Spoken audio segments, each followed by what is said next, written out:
우리 기도하시면서 수요 예배 하나님 앞에 드리도록 하겠습니다. 기도하겠습니다. 살아계시고 지금도 우리와 함께 하시는 여호와 우리의 아버지, 이 시간 우리가 드리는 예배를 흠양하여 받아 주시옵소서. 영광과 찬양을 받기에 합당하신 분은 하나님 한 분이신 줄로 믿습니다. 하나님, 이 시간 말씀 가운데 임하여 주시고 말씀이신 주님이 우리 가운데 주인 역할을 하는, 또 주인 되시는 귀한 결단의 시간 되게 하여 주시옵소서. 우리가 오늘도 주님 만나기를 원합니다. 말씀이신 주님 만남으로 우리가 이 땅을 살아가는 동안 승리하며 주께서 승리하신 것 같이 우리도 승리하는 귀한 축복의 영광을 또한 얻는 축복의 시간 되게 하여 주시옵소서. 감사드리며 예수님의 이름으로 기도드립니다. 아멘. 예, 우리 하나님 말씀 함께 보시겠습니다. 누가복음 22장 55절부터 62절까지의 말씀입니다.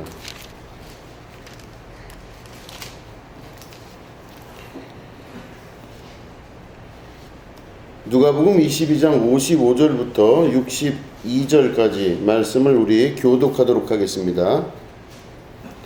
사람들이 뜰 가운데 불을 피우고 함께 앉았는지라 베드로도 그 가운데 앉았더니 한 여종이 베드로의 불빛을 향하여 앉은 것을 보고 주목하여 이르되 이 사람들 그와 함께 있었느니라 하니 베드로가 부인하여 이르되 이 여자여 내가 그를 알지 못하노라 하더라. 조금 후에 다른 사람이 보고 이르되 너도 그 동장이라 하거늘 베드로가 이르되 이 사람은 나는 아니로다 하더라. 한 시간쯤 있다가 또 한 사람이 장담하여 이르되 이는 갈릴리 사람이니 참으로 그와 함께 있었느니라. 베드로가 이르되 이 사람아 나는 내가 한 말을 알지 못하노라 하고 아직 말하고 있을 때에 방이 곧 문더라. 주께서 돌이켜 베드로를 보시니 베드로가 주의 말씀 곧 오늘 닭 울기 전에 네가 3번 나를 부인하리라 하심이 생각나서 아멘. 예, 오늘은 주께서 돌이켜 보시니 라는 제목 가지고 함께 말씀을 나누도록 하겠습니다. 오늘 읽은 본문 말씀은 우리들이 너무나 잘 알고 있는 내용입니다. 예수님의 수제자인 베드로가 예수님을 멀찍이 쫓았다가 예수님을 마지막에는 3번 예언하신 대로 부인하는 그 이야기를 오늘 본문에서 우리가 볼 수가 있습니다. 베드로는 예수님을 3번 부인했습니다. 근데 그 이야기를 예수님은 미리 예언을 통해 말씀을 하셨습니다. 네가 나를 3번 부인할 것이다 말씀하셨습니다. 그런데 이 예수님의 이 말씀이 마태복음, 마가복음, 누가복음의 공관복음이라고 하죠. 이 세 복음서에 동일하게 다 들어가 있습니다. 그런데 이 공관복음, 마태, 마가, 누가복음의 기록의 목적을 보면 예수님께서 제자들과 함께 공생회를 하시면서 말씀하신 그 말씀, 그리고 그 말씀을 통해 행하셨던 많은 행위, 이런 것들에 관해서 구체적으로 기록해서 잊어버리지 않기 위해서 이걸 기록으로 남기는 이제 그런 게 주된 목적이라고 볼 수가 있습니다. 여기에는 예수님의 행위, 다시 말해 말씀하시고 또 기적을 일으키시고 여러 가지 그런 일들을 하셨던 사역의 일들을 3년 동안 기록하는 게 목적이 있는 것입니다. 그럼 결국에는 마태, 마가, 누가복음의 주 목적은 한마디로 이야기하면 예수님 생애와 말씀에 관한 기록이라고 볼 수 있습니다. 잊지 않기 위해서 기록하는 것이죠. 그런데 이 기록이 되어져 있는 마태, 마가, 누가복음의 공관복음만 보면 베드로의 잘못을 다 기록하고 있고 예수님의 수제자인 베드로가 그 모습으로 그냥 죄인으로 끝나버리는 사건으로 맞춰지게 됩니다. 그러니까 베드로는 결국 수제자로서의 삶을 살았지만 예수님을 부인하고 나서는 끝나버리는 사건. 이게 바로 공관복음에서 기록해 놓은 예수님에 관한 베드로에 관한 이야기들입니다.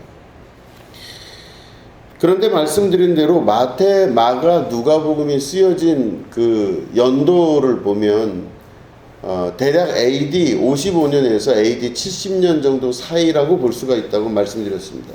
뭐 때로 어떤 학자는 마가복음이 제일 오래전에 쓰여졌기 때문에 먼저 쓰여졌기 때문에 AD 45년에서 50년까지라 말하는 사람도 있습니다. 아무튼 예수님이 십자가 달려 죽으시고 부활하신 이후에 최소한 10에서 15년 후에부터 이 성경들이 쓰여진 겁니다.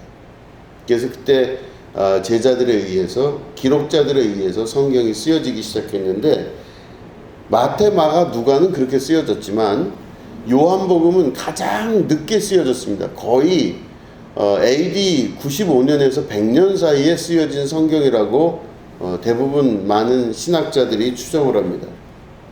그 말은 다른 성경들은 예수님 부활하시고 난 후에 15에서 20년 사이에 쓰여졌다면 요한복음은 대략 예수님 죽고 부활하신 후에 60년 정도 흐른 후에 쓰여지지 않았겠나 이렇게 추정을 하는 겁니다. 그러니까 15년에서 20년 이후에 쓰여진 것과 60년 후에 쓰여진 것은 이 간극이 굉장히 넓다고 볼 수 있죠.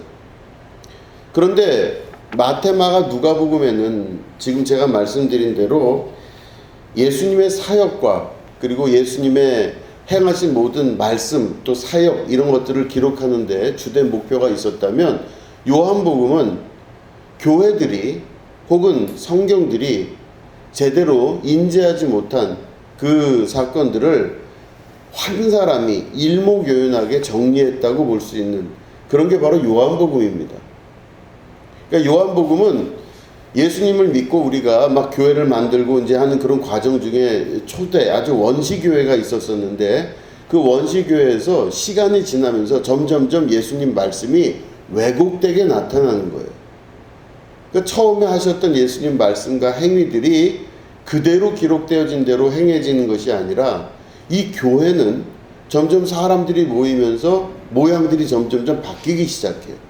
예를 들어서 고린도 교회 같은 경우도 여러분 보시면 아시겠지만 고린도 교회에서 거기는 이제 막 그 이방인들이 들어오기도 하고 여러 이방 종교들의 역사 또 유대교의 역사가 같이 고린도 교회에 들어오니까 고린도 교회 안에서는 자기가 어떤 기적적인 그러니까 방언이나 예언이나 뭐 이런 다른 어떤 기적적인 일을 행하지 아니하면 그 교회가에서 신앙생활을 제대로 못하게 되는 거예요.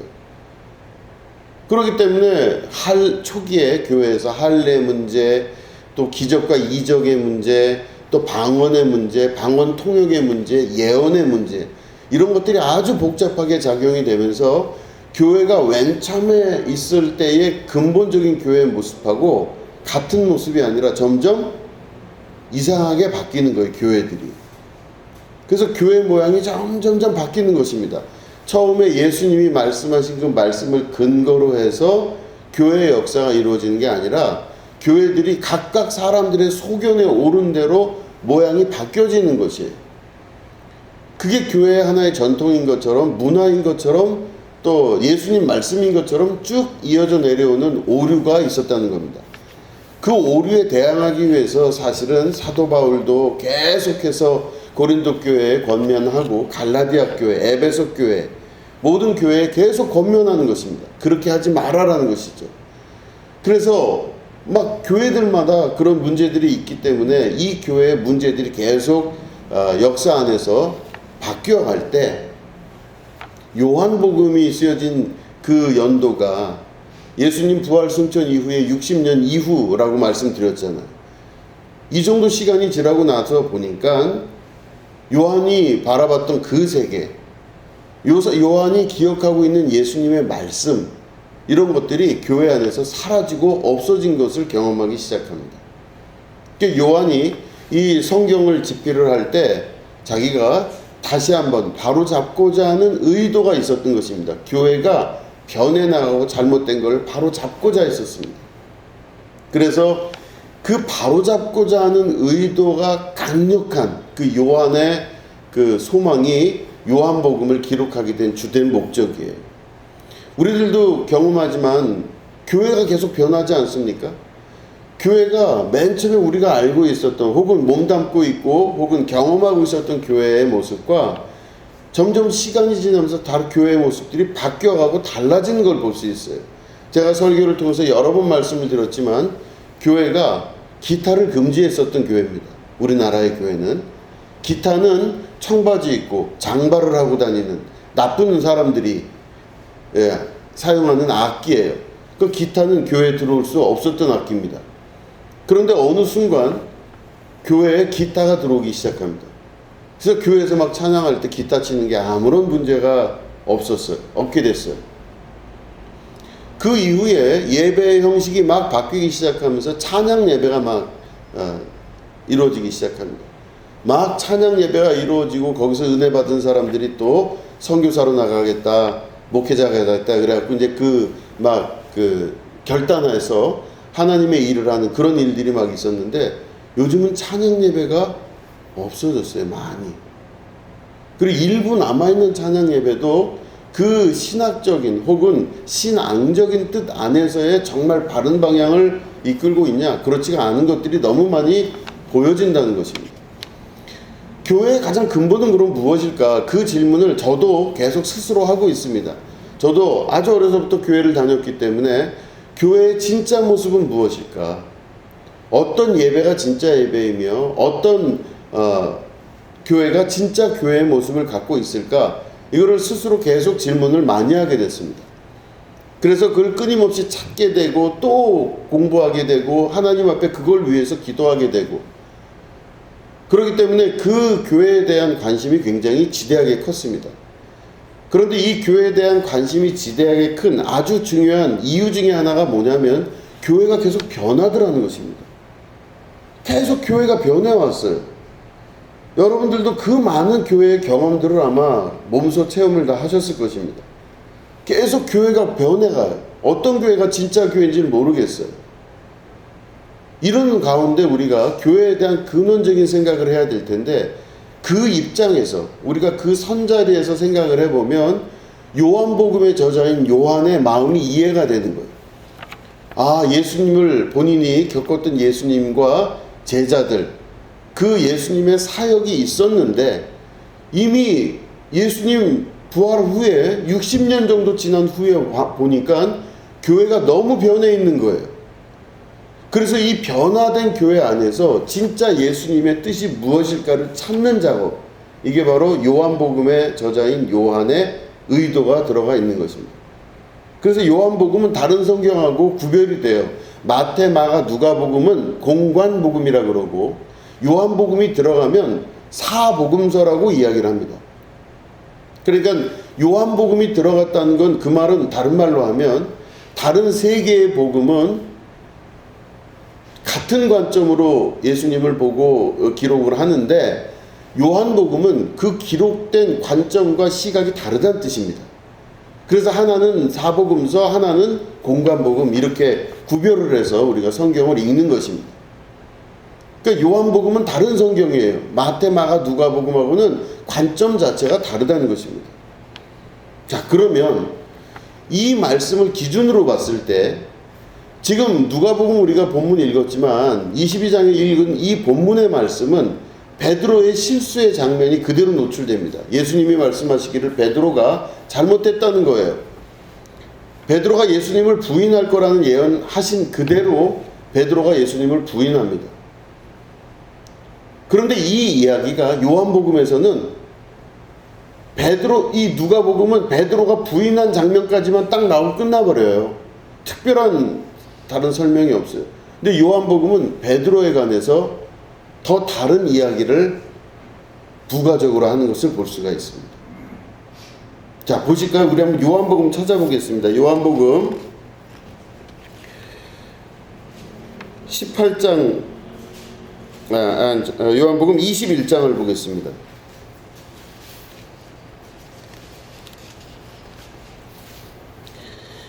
요한복음 21장 15절부터 18절까지를 우리 교독하도록 하겠습니다. 요한복음 21장 15절부터 18절을 교독합니다. 그들이 조반 먹은 후에 예수께서 시몬 베드로에게 이르시되 요한의 아들 시몬아 네가 이 사람들보다 나를 더 사랑하느냐 하시니 이르되 주님 그러하나이다. 내가 주님을 사랑하는 줄 주님께서 아시나이다. 이르시되 내 어린 양을 먹이라 하시고 또 두 번째 이르시되 요한의 아들 시몬아 네가 나를 사랑하느냐 하시니 이르되 주님 그러하나이다. 내가 주님을 사랑하는 줄 주님께서 아시나이다. 이르시되 내 양을 치라 하시고 세 번째 이르시되 요한의 아들 시몬아 네가 나를 사랑하느냐 하시니 주께서 세 번째 네가 나를 사랑하느냐 하심으로 베드로가 근심하여 이르되 주님 모든 것을 아시오매 내가 주님을 사랑하는 줄을 주님께서 아시나이다. 예수께서 이르시되 내 양을 먹이라. 내가 진실로 내게 이르노니 내가 젊어서는 스스로 띠를 띠고 원하는 곳으로 가자거니와 늙어서는 내 팔을 벌리리니 나니 내게 띠를 띠우고 원하지 않은 곳으로 데려가리라. 아멘. 이 말씀을 보시면 예수님이 부활하시고 나서 하늘로 승천하시기 직전에 제자들에게 나타나시는데 특별히 베드로에게 나타나십니다. 베드로에게 나타나시는데 예수님이 죽으시고 부활하신 후에 베드로가 자기 고향에 가서 갈릴리에 가서 물고기를 잡는 것으로 돌아갔잖아요. 그게 요한복음에 나온 겁니다. 그래서 요한복음에 보면 그 예수님이 오셨다는 이야기를 듣고 베드로가 배를 타고 물고기를 잡다가 깜짝 놀라서 겉옷을 급하게 입고 물 위에 뛰어들어서 예수님에게 달려갑니다. 그럴 때 예수님이 먹을 게 있냐 하고 물어보셨어요. 그럴 때 베드로가 있습니다 하고 그 잡은 물고기를 구워 드렸더니 예수님이 그 식사 후에 물어보셔요. 베드로야 네가 나를 다른 사람들보다 더 사랑하느냐 물어보셔요. 이 세 번의 질문을 하시죠. 첫 번째 물어보시고 두 번째 물어보시고 세 번째 물어보죠. 그럴 때 베드로가 예수님 내가 주님을 사랑합니다. 주님 다 아시지 않습니까? 이 대답을 해요. 그런데 우리가 여기에서 갖고 있는 의문이 많죠. 왜 세 번이었을까? 왜 굳이 세 번이었을까? 우리 성경에 보시면은 예수님께서 예언하시기를 베드로야 네가 나를 세 번 부인할 것이다 말씀하셨죠. 그 세 번에 대한 응답으로 요한복음에서는 세 번을 예수님이 다시 물어보시고 세 번으로 대답한 것으로 마치게 됩니다. 근데 이 이야기가 마태복음, 마가복음, 누가복음에는 없어요. 요한복음에만 있어요. 그럼 요한복음에만 있는 이 예수님과 베드로의 대화는 왜 기록이 되었을까요? 다른 성경에는 없는데 왜 요한복음에는 이게 기록이 되었을까요? 그 이유는 바로 뭐냐면 제가 설교 서두에 말씀드린 대로 요한은 예수님의 말씀에 근거를 두고 지금 변해 있는 교회를 본 겁니다. 그 말은 요한의 입장에서 봤을 때 교회가 변해 있는 것을 보고 이 기초를 다시 세우고자 하는 그 마음이 있는 상태에서 자기의 기억을 더듬어서 예수님과 베드로의 이 대화, 부활하시고 난 이후의 만남과 그 이후의 대화를 아주 자세하게 기록하고 있습니다. 그럼 이 이유가 바로 뭐냐면 요한은 예수님의 말씀을 먹이는 그 곳이 교회라고 생각을 한 것입니다. 베드로에게 물어보셨어요. 예수님이 네가 나를 사랑하느냐? 내가 주님을 사랑합니다. 그랬더니 뭐라 그러셨어요? 예수님이 내 양을 먹이라 그러셨어요. 첫 번째는 내 양을 먹이라. 또 물어보셨어요. 두 번째 물어보셨더니 대답을 뭐라 그랬냐면 내 양을 치라. 세 번째 물어보실 때 뭐라고 대답을 하셨죠? 내 양을 먹이라. 내 양을 먹이다라고 하는 그 먹이다라고 하는 단어는 부스케라고 하는 히라버를 씁니다. 그 말은 뭐냐면 양을 먹이는 목자의 중요성을 말씀을 하고 있는 겁니다. 여러분 양과 목자와의 관계는요. 이 목자가 양들을 이끌 때 어디로 이끄냐면 먹을 게 충분한 곳으로 이끄는 것입니다.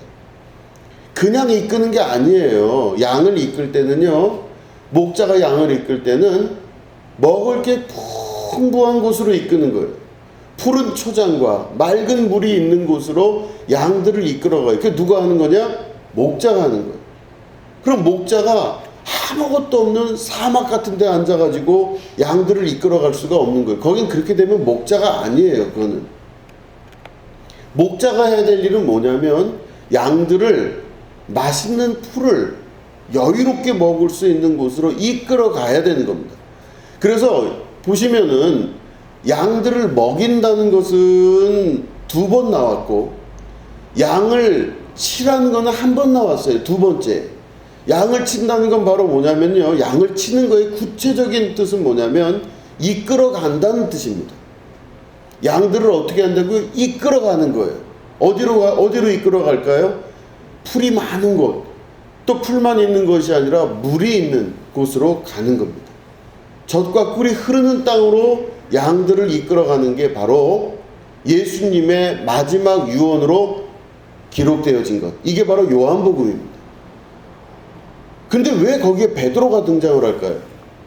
베드로는 우리가 말씀을 읽었던 대로 공관복음 안에서 봤을 때 베드로는 내가 네 위에다가, 네 반석 위에다가 교회를 세우겠다 예수님 말씀하셨어요. 베드로가 무슨 말을 했죠? 예수님 앞에 주는 그리스도시요 살아계신 하나님의 아들입니다. 그 고백을 한 그곳이 곧 교회가 되는 겁니다. 그 바탕, 주는 누구라고요? 그리스도시요 살아계신 하나님의 아들입니다. 이 고백을 한 그 위에, 이 고백 위에 세워진 게 교회예요. 그러면 베드로의 고백은 곧 교회의 시작을 말하는 것입니다.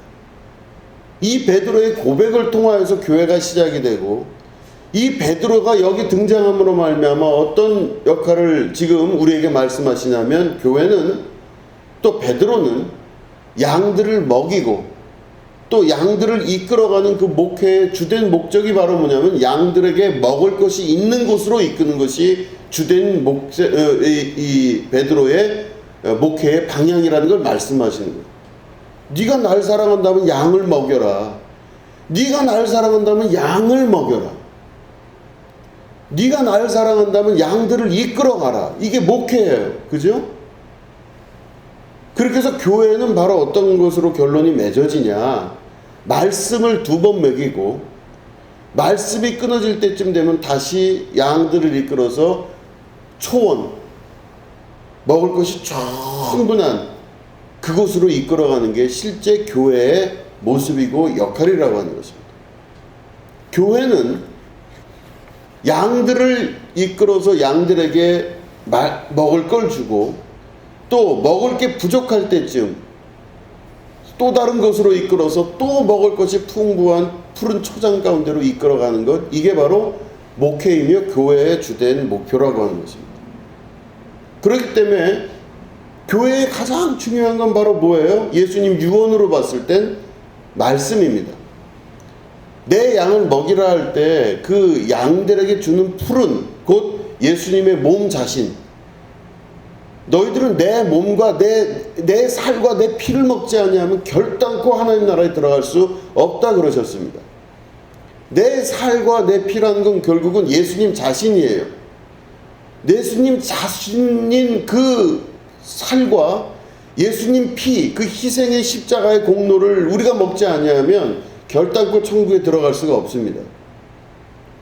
그래서 요한복음은 바로 교회를 이루고 있는 가장 중요한 기초, 흔들리지 아니하는 기초에 관해 이야기하는 것입니다. 다른 성경들은 베드로가 무슨 잘못을 했고 베드로가 예수님을 3번을 부인한 사건에 관해서만 기록을 하고 있습니다. 말씀대로 그대로 해갖고 베드로가 예수님을 3번 부인하고 배신한 것만 이야기를 하고 있지만, 요한복음은 그 시간이 흐른 다음에 예수님께서 말씀하시고 베드로를 통해서 이루고자 하셨던 게 무엇인가를 분명하게 기록하고 있는데, 그게 바로 뭐냐면 교회입니다. 그렇기 때문에 교회는 말씀이 중심이 되어야만 됩니다. 그 어떤 것보다도 말씀이 있지 아니하면 교회는 교회라고 볼 수가 없습니다. 그렇기 때문에 끊임없는 말씀, 또 말씀의 연구, 예수 그리스도의 살과 예수님 그리스도의 피로써 우리가 양식을 얻고 그 말씀을 우리가 먹고 마심으로 말미암아 그 들어온 살과 피가 예수 그리스도의 살과 피인 그 예수님의 몸이 말씀이 내 안에서 내 살이 되고 내 피가 돼서 내 생명을 유지하는 근본이 되는 것, 이게 바로 말씀의 중심인 교회의 역할인 것입니다. 그 베드로를 통해서 그 기초 위에 바로 교회를 세우시겠다는 말씀이 온전히 이루어지는 것이라 볼 수가 있는 것이죠. 그렇기 때문에 여러분, 교회의 기초는 예수님의 말씀, 곧 예수님 자신이십니다. 예수님의 말씀, 예수님 자신이 기초가 되지 않고는 교회라고 볼 수가 없다는 것을 말하는 것입니다. 수많은 교회마다 기적과 이적과 수많은 여러 가지 역사가 나타나는 것들도 있고, 그런 것으로 인해서 여러 가지 문제가 있기도 하고 또 사람들 사이에서 여러 가지 비교 우위가 되는 경우도 있습니다. 말씀드린 대로 고린도 교회가 그런 모습의 교회였었고, 그런 모든 역사 가운데 가장 중요한 교회의 역사의 기초는 바로 뭐냐면 말씀이신 예수 그리스도가 내 안에 있게 되는 것, 그리고 내 안에서 그 말씀이 이루어지게 되고 말씀이 내 안에서 주인 노릇하며 내가 정말 예수님을 주님이라고 고백하고 시인하는 삶으로 진짜 살아가는 것, 이게 진짜로 하나님께서 우리에게 요구하시고 말씀하시는 교회의 기초라고 하는 것입니다. 내 안에 예수님이 진짜 주인인 그런 교회가 이루어지는 것이 얼마나 중요한지 모릅니다. 자, 그러면 예수님이 곧 말씀이시잖아요. 그죠? 예수님이 곧 말씀이십니다. 내 양을 먹이라 할 때 그 먹이라고 하는 이건 바로 예수님의 살과 예수님의 피예요. 그거를 부정하고 부인할 수 없습니다. 우리 한번 볼까요? 요한복음 1장을 보시겠습니다. 요한복음 1장 1절 말씀을 보겠습니다.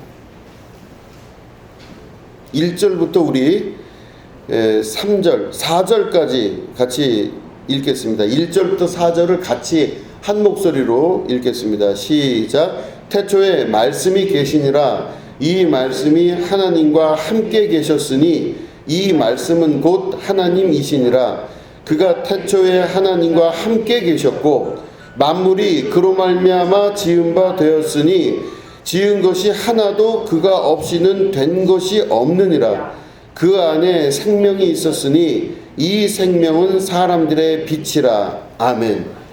요한복음 1장은 이렇게 시작합니다. 태초에 말씀이 계셨고 그 말씀이 곧 하나님과 함께 계셨으니 이 말씀이 곧 하나님이라고 그랬어요. 그죠? 이렇게 시작하는 게 요한복음입니다. 그가 태초에 하나님과 함께 계셨고 만물이 그로 말미암아 창조가 되었대요. 그러니까 다시 말해 만물이 그 말씀으로 말미암아 창조가 되었습니다.